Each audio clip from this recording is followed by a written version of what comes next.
This is Stephanie, your empowerment life coach. Welcome to my channel. I hope that you are already a subscriber and a member. If not, take some time to look around and, prayerfully become a subscriber so that you can get my latest, but also so that it can get out to those that need these teachings. Now, if you're new here, I'm a life coach, but I'm also a former therapist, over 20 years in the field. But I currently am doing life coaching and blogging and YouTubing, and I've wrote 2 books. So a new journey that I'm on, but I love it. I love using what I've gone through to help other people and to help them to overcome and be better in every area of their life. See, um, the things that I've gone through, well, they're being used, in my life coaching business because the adversities that I've had to overcome, right? And the different situations that affected me is that I had to learn to overcome them. And so through my life coaching practice, this is what I teach people, how I overcame. But we always, and everything that I do, I invite Holy Spirit. So my life coaching practice may be a little different from others. I rely heavily on the Holy Spirit and His leading, okay, because I believe He is our best teacher and He truly can be the one to pinpoint, spotlight a issue, a problem where we as humans we would maybe not be able to. So I rely heavily on the Holy Spirit for everything that I do in this practice. I use my gifts, whether it's prophetic or words of encouragement or discernment. So I also will use those and prayer. So this life coaching may be a little different than what you may know of. Um, but I'm here today to give you a topic. It's a life coaching topic. So we have talked before. I'll get on here and I'll give a word of encouragement. Holy Spirit will lead me. I'll give a word of encouragement, or I'll teach on, different areas: spiritual warfare, prayer, discernment, prophetic. But today it's a life coaching topic. It's practical. It's everyday. It's always everything that I teach. I always first seek the wisdom of Holy Spirit.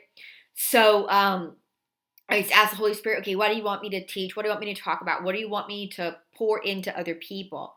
Okay, so my topic today is creating margin, incorporating margin in your schedule. Okay, so well, first of all, margin, what is that? Okay, and margin is just the space, right? The breaks that we intentionally put in our schedule during the day, that we use it in ways that are going to build us and cause us to be in a place of rest and peace. So when we do take these margins during our day, we do things that are going to replenish us and cause us to be in a place of rest and peace.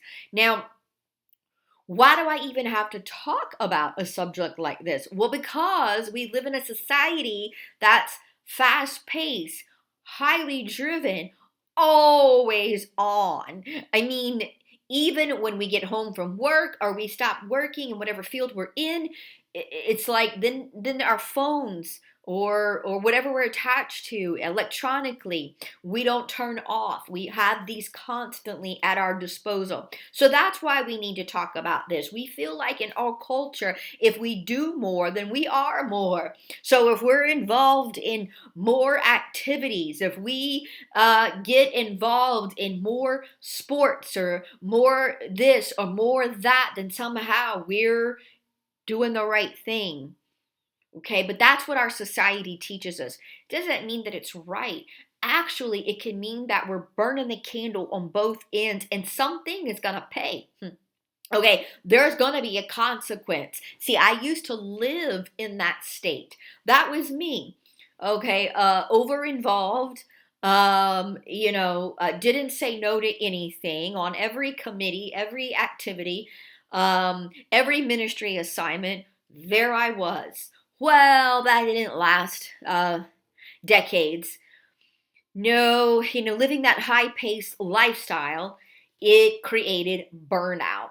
Okay, so even one of the jobs that I had, and it was ministry, but we didn't take breaks. We didn't get a lunch break. We just worked through being thinking that that's, somehow super spiritual. It wasn't. It was not helpful not to take a break and have lunch. Okay, so we need to talk about this. We need to talk about, are you living your everyday life busy? Like from the time you get up to the time you go to bed, are you constantly on the go? I mean, going from here to there, in this different place, that different place, over involved, never stop. Okay.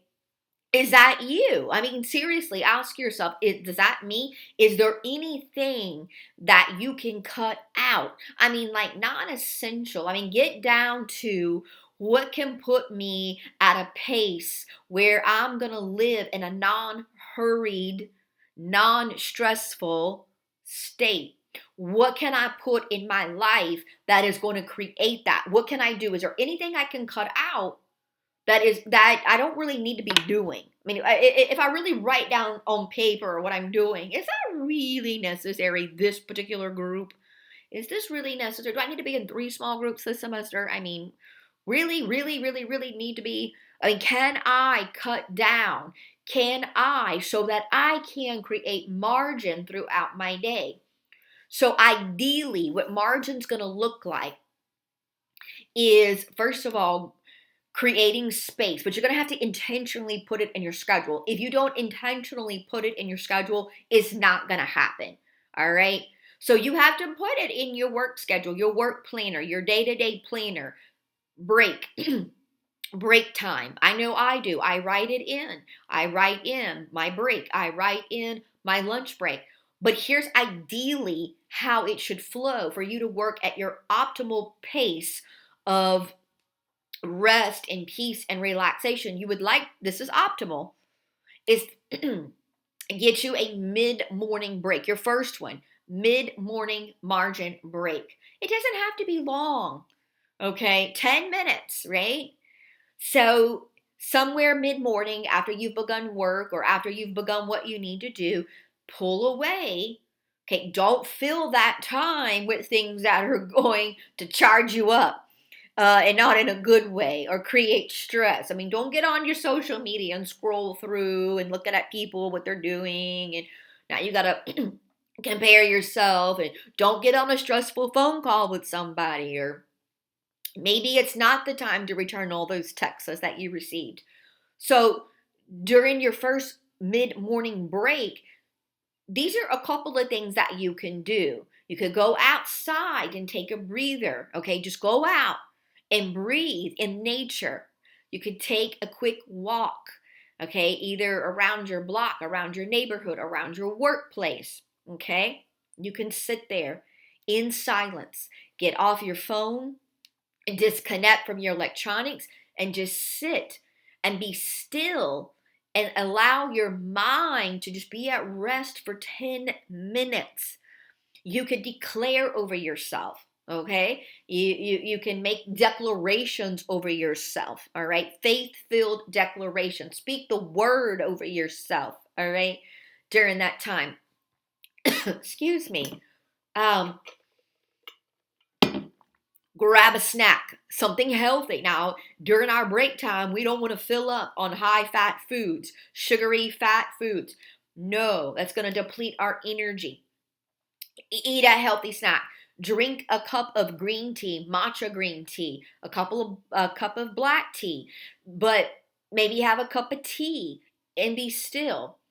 Have a healthy snack and eat it mindfully, not in a hurry.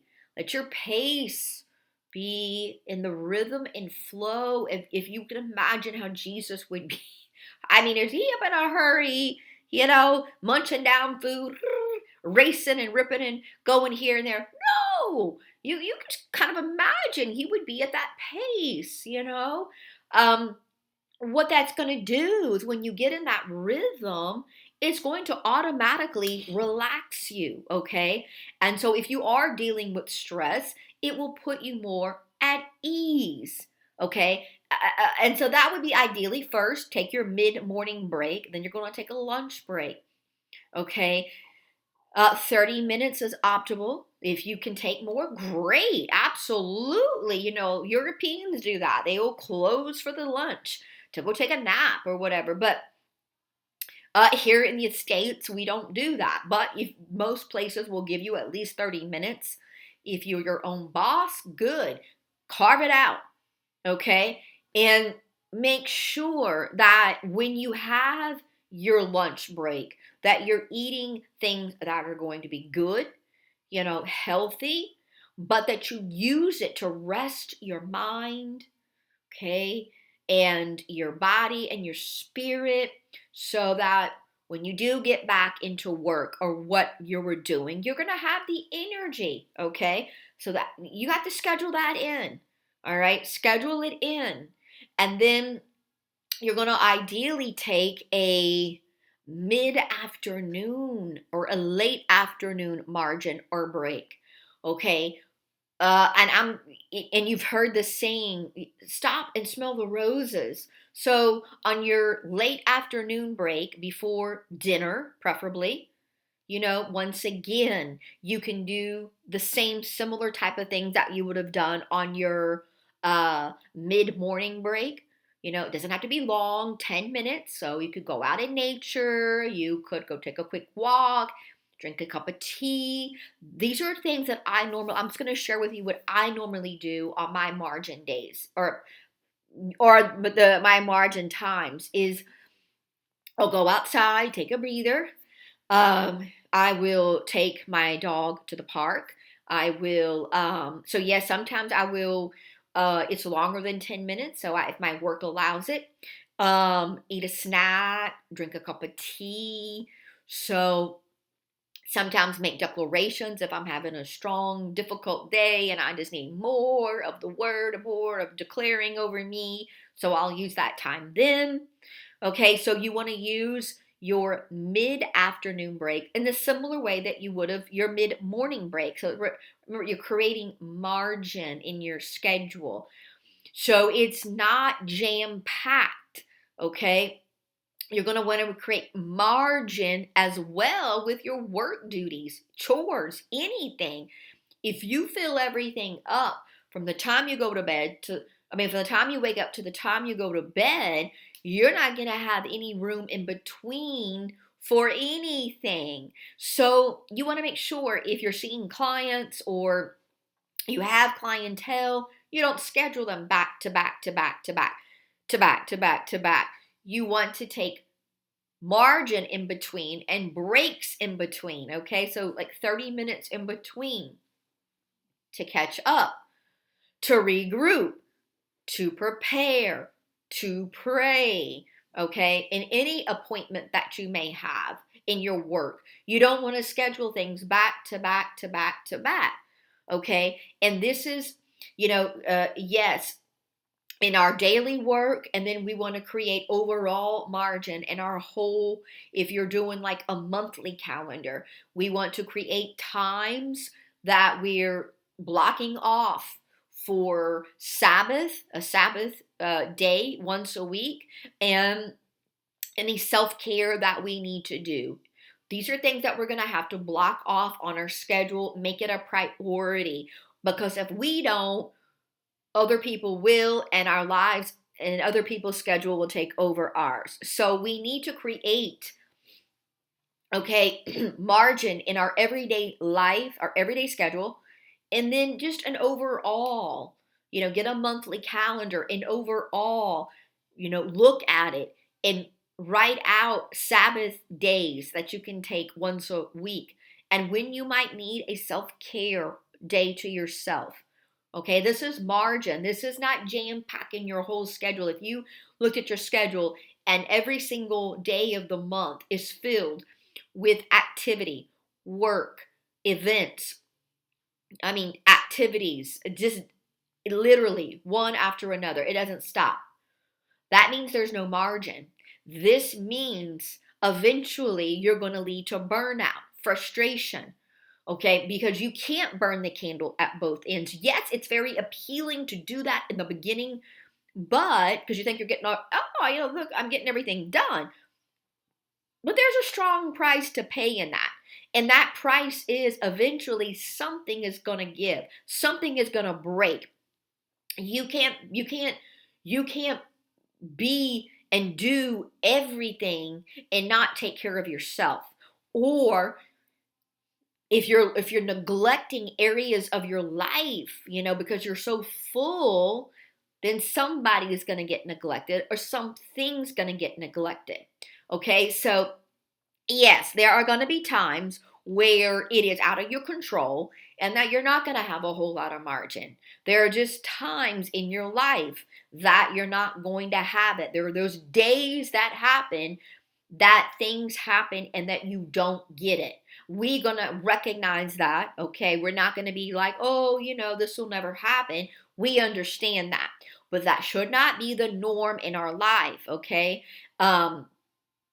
We should, unless you're in a role, I get it, if you're, a caregiver or a new mom, there are just those seasons, and we call them seasons, okay, and they will pass. But for the norm, okay, if you're just a regular person with just different, it should not be the norm that you are hustling and bustling daily without taking margin, okay, or creating white space or breaks in between. That should not be the norm for you. Okay, if you're in a season of caretaking, then yes, yours is going to look different. You do what you can to create margin. Okay, so yours is going to probably look real different from just your regular person. Okay, but just be mindful that is a season too. Okay, so do what you can in the season that you're in. All right, so I hope this was helpful. If you need more assistance in this area or just general life coaching, if you're stuck in an area, if you've gone through challenging times and you just have seemed stuck or you can't get past them, you know what? Book your life coaching session with me. I've got a link below. There's a free session you can get on just to see if we're a good fit. But book your session. I do email life coaching as well, just in case you're uncomfortable getting in front of the video. But regardless, if you are in that situation, don't stay stuck. Don't stay trapped and keep things to yourself. Reach out and let me come alongside of you and let's get you to that place where you so desire. All right, be blessed and I hope to hear from you.